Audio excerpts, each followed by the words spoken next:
Well, come on in, have a seat, folks. We're going to have some fun. I'm going to do some interesting things. We're going to do a little bit of a technology preview with some stuff that you may not have seen before. Some things we're working on, some research that we're working on in 3dsMax with Massfx. I kind of want to start off with a little bit of history, short history. Earlier this year, when we released 3dsMax, our 2012 Subscription Advantage Pack, we actually included Massfx as part of that. And what the purpose of that is, you may have noticed some changes in the software in the past, and we used to have a thing in there called Reactor, but now we have Massfx. And Massfx is really a much more streamlined physics engine that we can use to generate physics within our application. So I've got a scene here that I've actually baked, and this is indicative of the rigid body dynamics that we've had in the program since our release with Subscription Advantage Pack. So the thing I really like about Massfx and 3dsMax is, one, it's really easy to set stuff up, and two, the more you throw at it, the better it actually performs. So we have a little scene here. This has already been baked. I'm definitely gonna show you some new stuff here in a second, but I just kind of want to show you some of the things that we're doing here. We're just totally destructing this castle tower. I'm just going to pop over to a couple different camera views, and we can kind of get a look at this. And like I said, this has already been baked, but the results are really fantastic. Oh, I'm zooming out here. Let's kind of jump back in. So I've baked this down to playback really slowly so we can really watch this thing fall apart. I've built this castle tower as if I were actually going to be destroying it from the inside out. So, for example, on the inside we have the actual infrastructure that we're going to break up. So I've built in some beams. I've given those beams properties. I've broken up the floor. And then I've actually surrounded it with bricks. And each individual brick has its own property. And so everything just kind of falls apart. So implementing this in 3dsMax is really straightforward, really easy to do, and I kind of want to just go ahead and show you that real quick. So when you're implementing Massfx in Max, it's cake. All you have to do is just have a couple of objects selected, tell them what you want to do. So for example, I'm just going to generate a couple of teapots here, and we'll just do 20 of them straight up. We'll grab them all, and then when we're ready to do our Massfx simulation, we just tell it that we want it to be a dynamic rigid body, and we say, go simulate it, and it does it. All right, so we wanted this solution to be really, really simple and easy to implement, and we wanted it to be very editable and flexible. So we've done that with the tools. You can set up basically almost like a material type of surface property to have the objects doing what you want them to do. So that's kind of where we've been. I kind of want to go into a little bit about some things that we're thinking about at Autodesk. What I'm about to show you is something that we're researching.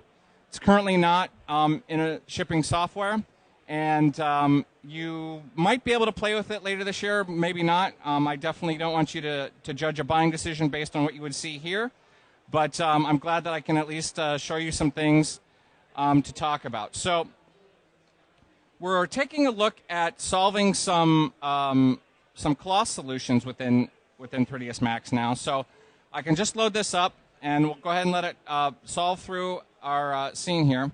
And we've now introduced what we call M-cloth. And M-cloth is a cloth solution like our previous rigid body. It's just as easy to set up, just as easy to use. So I've dropped a fairly high poly cloth over top of that car. You notice that it's respecting the mirrors and things like that. This is actually a simulation as well. This isn't the castle that I was showing you previously. That was all baked animation. This is actually the simulation that we're doing right now. And so I'm still getting 10 frames per second, which is really good. It's doing a real-time solve on that cloth, and it's really easy to do. If we take a look at the modifier stack, we can see that we have a lot of ways that we can begin working with cloth. We have, of course, total control over gravity, scale, density.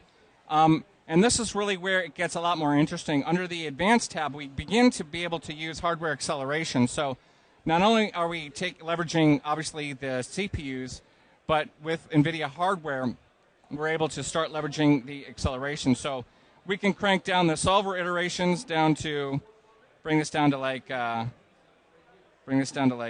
8. Bring those solver iterations down to 1. Back it back up, and you'll notice that the performance really begins to pick up. There's 2 Quadro FX 5000 cards in here. So again, setting up cloth is really, really simple. Just like I did with the rigid body objects, you choose cloth and you make it a cloth object. So let's go ahead and take a look at a couple of other things that we're playing with in cloth. So not only is cloth easy to set up, but it interacts really well with the other rigid body components to the solution. So here I have a scene with this ball right here. This is actually a rigid body. The poles themselves are rigid body. We're looking at this through our nitrous viewports. It's looking really great and sexy. We're getting really great soft shadows in here. I'm showing at our highest resolution, and we'll go ahead and I'm just going to play the solution. And the ball is a rigid body, and it drops into the cloth, which is the soft body, and it dynamically interacts and changes real time. We're playing this back real time. So it's doing all of these solutions. I can change the density of the ball. I can change the stretchiness of the cloth, and it's really just kind of fun. It's really easy to set up. All I do is just add the cloth modifier to the cloth, add the rigid body modifier to the ball, and it's really easy to set up. You'll notice also that we are pinning actually some of our objects here. I'm going to go into the cloth itself, and you can see we've selected groups of vertices that we've then pinned to nodes, and they're kind of holding up the object as it dynamically, as the ball dynamically interacts with it. So let's go ahead and actually take this a little further with some other things that we can do with cloth. Here is this is kind of an old vintage 1800s hot air balloon, and if I just go ahead and press play on the simulation, you can see it just drops down. All right, because nothing's happening. It sees that ball as actually a piece of cloth, and we'll do it again, and it just drops down and interacts.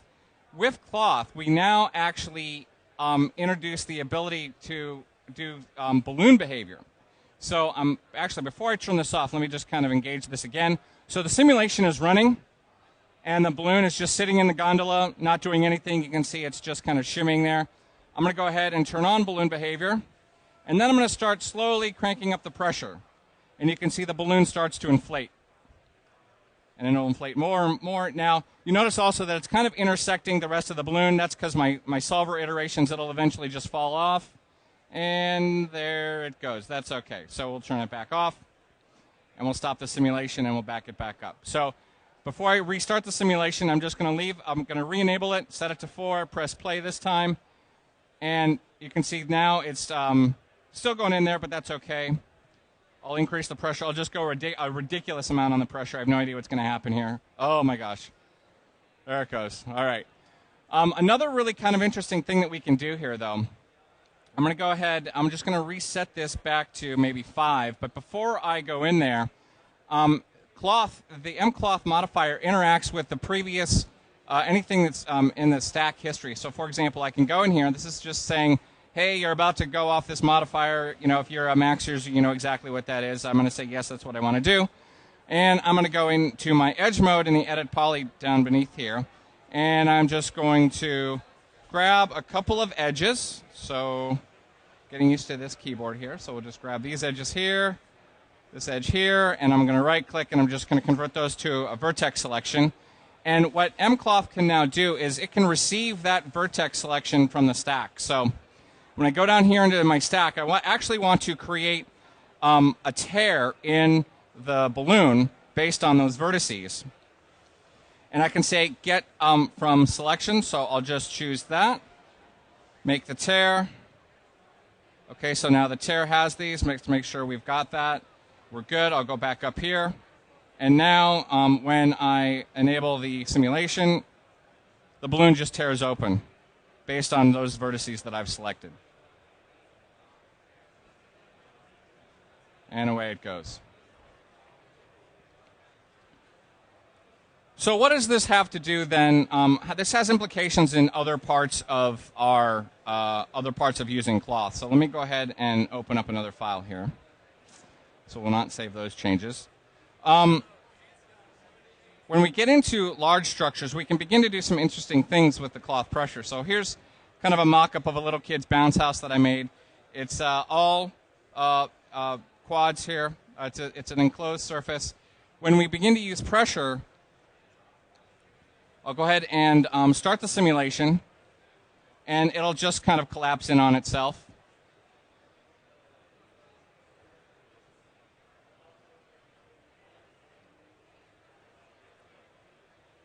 And we'll go ahead and let it do its thing. All right. Now, I'll go ahead and restart this, and then we'll give it a chance to collapse in on itself. And then I'm going to go ahead and enable balloon behavior. And we can start to inflate it again.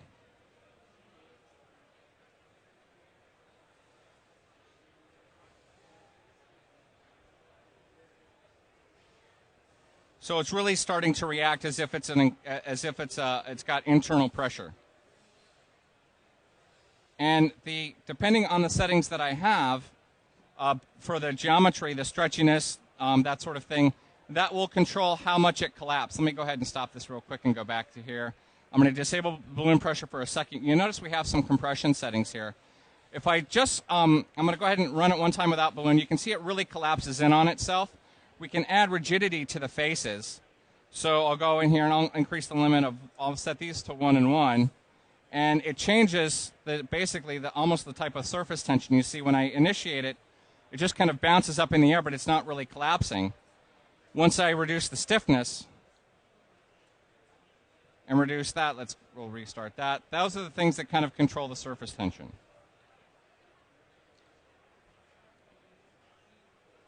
All right. So let's take a look at, once we start working with pressure, let's drop into here. I want to kind of talk about the surface tension and the pressure. So I'm keeping this a really simple object for the moment, and you notice it's really high density. Well, kind of high density, just to kind of show you what we're doing here. So we have the cloth selected, and by the way, let me actually back up and show you this process here. We have the Massfx Toolbar, and within the Massfx Toolbar, we actually have our rigid body, our cloth, all of our different constraints. It's not what I want to do. I'm just going to hold up. This mouse is a little quick. So we can do, all kinds of different types of constraints, rigids, slides, hinges, twists, that sort of thing. Those were actually in there. Since this is kind of the research phase, we're just really talking about mCloth at the moment. But of course, we have our dynamic objects as well, and then we have our the Massfx tools, which gives us access to global settings and things like that. So setting up a cloth, the solution is really simple. All we have to do is just add the cloth mCloth modifier, and we can begin to work directly within here. So we have it set up as a dynamic cloth event. And notice the default settings are set to 1 and 1. The balloon behavior is currently turned off. Let's see what we get. All right, so you can see it's just kind of drooping and flopping around. Let's reduce the stiffness of the cloth. And we'll also bring the compression down to 0. And you can see it really almost becomes, almost folds in on itself like that. Right? Very, very cloth-like. Very realistic. If I'm in live drag mode, I can drag it around. Let me pop up here, turn on live drag. So you can see that I can drag it around. And I can interact with it any way I want. So I'm going to go ahead and turn off live drag, reset the solution, and just play this one more time. Now what we're going to do, remember we were talking about pressure. So I'm going to enable the balloon pressure. And you can see as soon as I do that, it begins to fill up. So notice I turn it on, and I do pressure 1. Okay, and then immediately filled up and popped up into the air. Let me back that down a little bit. I'm going to set this back down to 0.2. Run that solution. Okay, and then we can slowly start to crank up the pressure. 0.5, it begins to fill up. 0.8, it's filling up more. 1, okay, 2. All right, so you can see it's really starting to work like pressure. Now this is where things get pretty interesting. So now what I can do is I'm gonna delete the mcloth modifier. I'm gonna go in here and just convert this to an editable poly. And I'm going to delete some of the polygons in this object. Just going to delete, make a little opening in the side of the box. All right, so we've had a closed object that had pressure in it. Now we have an object that now has an opening. What happens if we add pressure to that? The pressure is going to escape, maybe, right? Well, let's take a look. Let's see what happens. So get out of subobject mode. I'll add the mcloth modifier. I'm going to enable balloon behavior because we've already seen that, and we'll go ahead and start it. All right, so it collapses down in on itself. Remember, there's a hole in the corner right here, and even though I have balloon behavior enabled, I don't have any pressure going on. So let's slowly start to crank up the pressure. So there's 2, or 0.2. There's 0.5, 0.8. Okay, now you're going to start to see something interesting happening. I'm going to jump right to 1, 2, 5. All right, and we'll give it a chance to settle down for a second.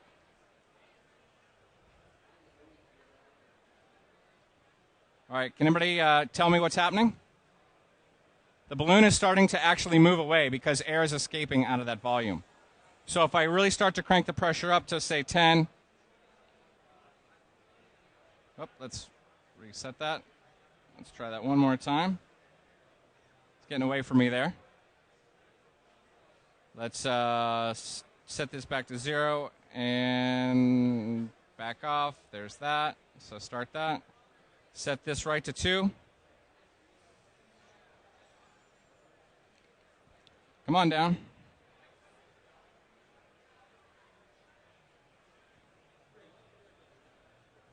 Give it a chance to settle down. It's very bouncy. There we go. So now it's really starting to move.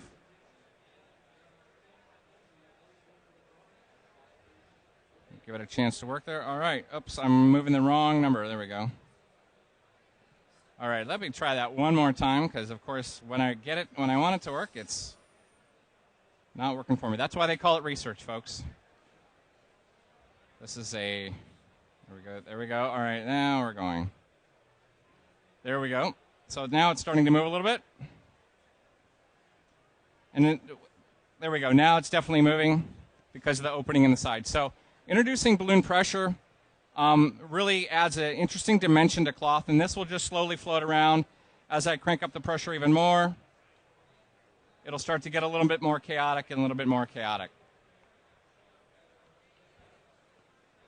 And of course, this would interact with anything else that's in there.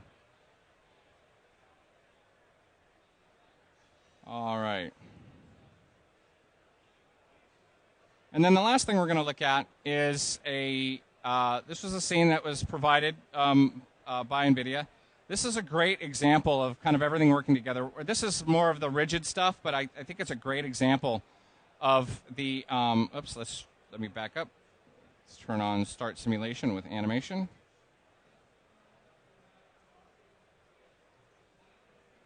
All right. Let's try that one more time. There we go. All right. It's always the good first demo of the day. Let's reload this scene. Back out of here. That's correct. There we go.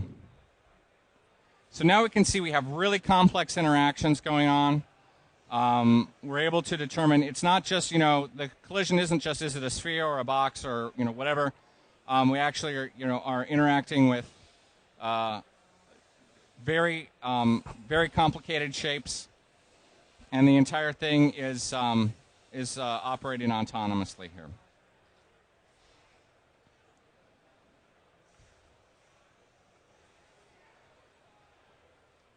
So you can see, and that'll go ahead and play through. Eventually, it'll come apart there, but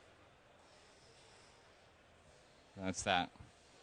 And then the very last thing that's part of our research that we're looking into is the introduction of the ragdoll. So we can actually choose. Let's go ahead and I'm just going to choose a cat object here, and I'll choose our little alien guy, and just rotate him around here.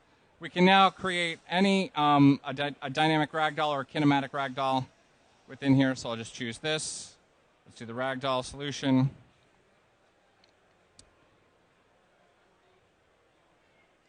All right, come on. Well, there we go, ragdoll. Huh, all right, well.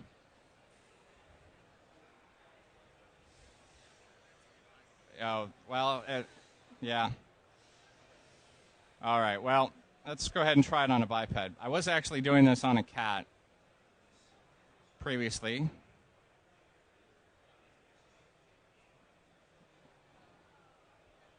Go ahead and reset. No. Yes. Yes. System, biped. Bring it up on a biped there. Bring it up there. Select that. And do the... All right, there we go. And then when we do the simulation there, our ragdoll just takes off and does that. So those are some things that we're working on. Again, this is kind of a technology preview. Some things we're thinking about. Massfx rigid body is in the application. Some of the cloth and the ragdoll stuff. Again, just some things we're thinking about, and you may be able to play with it a little bit later. But we just wanted to show you what we were doing. So thanks for your time. Thanks for NVIDIA. They make our jobs a lot easier at Autodesk, being able to put this stuff together and do it quickly. The tools are really easy to use, and they're fun to work with. So I hope you enjoyed it. And if you have any questions, let me know. Thank you.